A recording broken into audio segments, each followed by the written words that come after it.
की दुकान की तो किसी चपरासी के साथ भी रंजिश रही थी। मनिष्ठ तो बहुत बड़ी बात है। तो आज क्या वाक्या रहा और किस समय की बात है ये? मैं दुकान में अंदर था, वॉशरूम करके बाहर मेरी काउंटर वेट कर रहा था। जैसे मैं काउंटर पे पहुंचा ना, उसने मेरे को हाथ में पर्ची दी। उसने मेरे को पर्ची दी, मैंने खोल ली, उसमें लिखा अनूप बेलरखा, छोटी चौपड़िया, क्या हाल लाला जी, अगर अपनी जिंदगी चाहता है तो 50 लाख रुपए दे दो, तेरे पास 3 दिन का समय है, अभी तो सिंपली गोली चली है, अगर पैसे नहीं दिए तो अगली गोली छाती में लगेगी। कहीं ना कहीं धमकी पहले भी दी गई है जैन साहब। 2 साल पहले हुआ था कांड, वो तो नरवाना गया था बंदा जी, वो तो हम पकड़ लिया गया था उसको। वो पकड़ लिया गया था। एक बार दिखाएंगे ये पर्ची।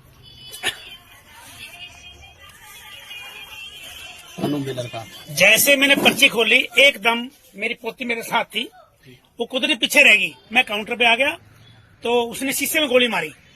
मोटरसाइकिल गली में तैयार स्टार्ट था उसका, उसी ने गोली मारी, उसी ने पर्ची दी। क्या 2 व्यक्ति समझे या एक ही व्यक्ति था? तो मेरी शो पे एक ही आया था, जो वहाँ गली में था, दक्षिण गली में, वो मोटरसाइकिल स्टार्ट था ना, उसके नंबर आगे था ना नंबर पीछे था।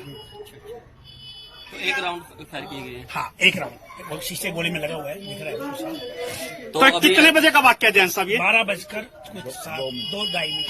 तो कैबिनेट मंत्री अभी आए हैं, तो क्या किस तो तरह पहले जैन साहब घबराने की जरूरत नहीं है, हम आपके साथ हैं, ये कह सकते बेचारे। कहीं ना कहीं व्यापारियों में खौफ का माहौल वो तो होगा भैया, देखो कोई अब छोटी वो नहीं है, हमें काम करते हुए 52 साल हो गए।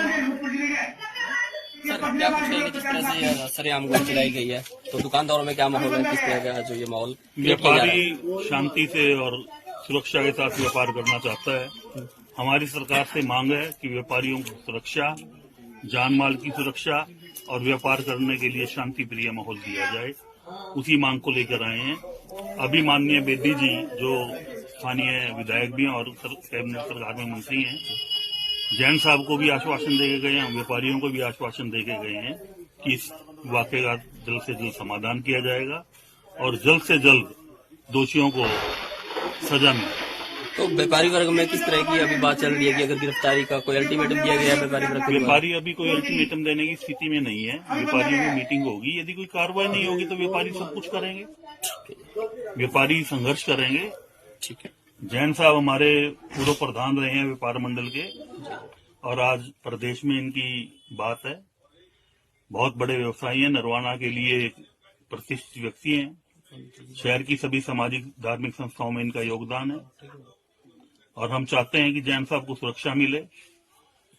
इनके लिए सुरक्षा गार्ड उपलब्ध करवाए जाने चाहिए। इनको पूरी सिक्योरिटी दुकान पर भी और व्यक्तिगत भी इनको सिक्योरिटी मिलनी चाहिए, ये हमारी प्रशासन। अभी नया ऑर्डर पास किया गया है हमारे डीजीपी ने कि किसी को भी धमकी मिलने पर सिक्योरिटी उपलब्ध नहीं की जाएगी, तो उसके बारे में क्या कहेंगे आप?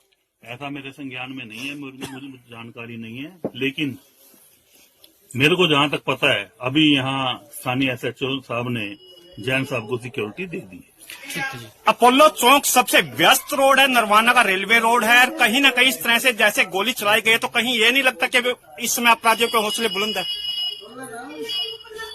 अपराधियों के हौसले बुलंद हैं या किस तरह के हौसले हैं, ये बात तो जब प्रशासन अपनी कार्रवाई कर देगा। अपराध की उम्र कोई लंबी नहीं होती। नरवाना में पहले भी आपराधिक गतिविधियां हुई हैं, उन पर सब पे कार्रवाई हुई है। कोई भी सरकार ये नहीं चाहती कि उनके राज्य में, उनकी प्रशासन काल में कोई बुराइयां हो, गड़बड़ हो, ऐसा कोई भी सरकार नहीं चाहेगी। और हमारी सरकार से बार बार यही मांग है कि व्यापारी शांति और सुरक्षा के साथ व्यापार करना चाहता है। व्यापारी ही है जो सरकार को टैक्स देकर सरकार के खजाने भरवाता है और बदले में व्यापारी सुरक्षा और शांति। शुक्रिया।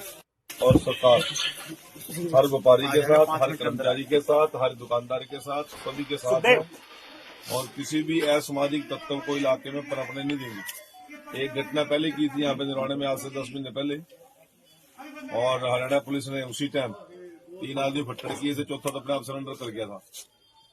और आज भी मैं विश्वास दिला के जा रहा हूँ, कोई कितना मर्जी बड़ा हो और कितना मर्जी बड़ा गुंडा हो, सड़कों पे नहीं रहेगा, जेल के अंदर रहेगा।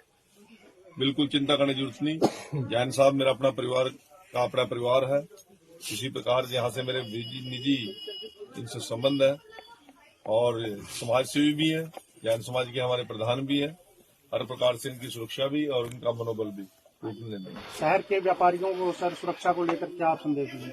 शहर के व्यापारियों को आप ये बताइए ना कि उस घटना के बाद कितने दिन के बाद दोबारा घटना हो जाएगी? हिम्मत नहीं है किसी की। और यदि कोई छोटा मोटा आदमी हवा खा के तो गर्मी दिखा रहा है, किसी का माड़ा टाइम लग रहा है, अब उसका तो फिर उसके बाद जाना ना, तो हरियाणा पुलिस किसी प्रकार की कसर नहीं छोड़ेगी, सलाखों के पीछे लेके जाएंगे। सर कहीं ना कहीं पेट्रोलिंग की थोड़ी कमी है शहर के अंदर शाम के समय। जहां आपको कमी लगती है सच्चों को बताइए, डीएसपी आपके पास भेजूंगा, मैं प्रेस कॉन्फ्रेंस कराऊंगा, जो जो आपके सवाल है सबका जवाब देंगे। ये हरियाणा पुलिस के जवान, इनको सिर्फ सुरक्षा के लिए भर्ती करके और इनसे हम क्या काम लेते हैं, किसी भी आम नागरिक की सुरक्षा में कमी नहीं रहने देंगे। बुलंद हुए हैं अपराधियों के एक सबसे व्यस्त चौक है नरवाना का अपोलो चौक, और वहाँ पे अपराधियों ने गोली चलाई, तो क्या कहना चाहेंगे इसके बारे में? ऐसा कोई हौसले बुलंद वाली कोई ऐसी बात नहीं है। ये कोई टुच्चे किस्म के बदमाश हैं, शरारत करी है उन्होंने, तो उनको हम शहर में नहीं रहने देंगे। शहर में तो क्या स्पष्ट आदेश है डीजीपी साहब के कि भी ऐसे टुच्चे टपोरी बदमाशों को हम पनपने नहीं देंगे। ये चोरी छुपे ऐसी घटना करेगा, कोई किसी को ऐसे परेशान डरने की जरूरत नहीं है। हम उनके व्यापारियों के साथ खड़े हैं। कैबिनेट मंत्री कृष्ण बेदी ने आदेश दिए हैं कि जल्द से जल्द अपराधियों पर नकेल कसी जाए, तो आपका क्या रहेगा? अपराधियों पर तो नकेल कसी हुई है पहले से ही। बीच में एक ऐसी कोई घटनाएं करने में मौका मिल जाता है ऐसे अपराधियों को छुटमुट, तो उससे किसी को भयभीत होने की जरूरत नहीं है। ठीक है, किसी ऐसे आपराधिक प्रवृत्ति के आदमी को, शरारती किस्म के व्यक्ति को हम बख्शेंगे नहीं। सर अक्सर गश्त में कमी दिखाई देती है? कोई कमी नहीं है। मेरे 5 राइडर हैं और रात 4 बजे तक मैं खुद गश्त में हूँ। आप मेरे से ये पूछिए 5 बजे 4 बजे से पहले की शहर की किसी भी गतिविधि के बारे में। पूरे शहर में मैं खुद गश्त में था, 4 बजे जाके सोया हूँ, और ये करीब 12 बजे सूचना मिली थी कि भी ऐसी कोई घटना हुई है। जिस तरह से सीसीटीवी फुटेज में क्लियर कर दिया गया और नाम भी दे दिया गया है, तो उससे क्या लगता है आपको? सीआईए उसके पीछे लगी हुई है। हम पहले ऐसा कुछ नहीं कहना चाहते, ठीक है, तो उसका रिजल्ट आने के बाद ही बोलेंगे। सुनने में आया यहाँ फायर भी हुआ है, और कितने फायर हुए हैं? कुछ ऐसे है, उसमें कोई दुकान के अंदर गया है, वो किसी को उसने शक भी नहीं होने दिया कि कोई बदमाश भी होगा। आराम से अंदर जा करके उनको कोई पर्ची दे करके वो बाहर से फायर करके भाग गया। तो ये कोई मर्दानगी वाली बात नहीं है, एक अपराधी की एक फायर करके भागा। क्या नरवाना का व्यापारी भय मुक्त रहेगा या भय के साए में रहेगा? बिल्कुल ऐसा है, भय मुक्त किस बात में, भय के साए में क्यों रहेगा? हम किस लिए हैं यहाँ? सदम की वजह में क्या नाम लिखा? कुछ नहीं, उसने देखो वो तो आइडेंटिफाई होने के बाद पता लगेगा कि किसी का नाम का सहारा लिया है या जिसका नाम लिखा है वही है। उसके बाद ही आपको बताएंगे। लिखा क्या हुआ है सर नाम उसको? कितने लोग? उसको हम पहले नहीं डिस्क्लोज करना चाहते उसमें क्या लिखा है, जिससे कि एक आरोपी कितने लाख की मांगी है सर? यहाँ तो एक ही आरोपी आया था, ठीक है, उसमें कुछ पर्ची में लिखा हुआ भी देख के बताएंगे। 50 लाख की बता रहे हैं। हाँ ऐसा कुछ बात तो है। क्या उम्मीद की जा सकती है कि जल्द ही अपराधी को पकड़ लिया उम्मीद जाएगा? ही नहीं, आप पूरा विश्वास रखिए।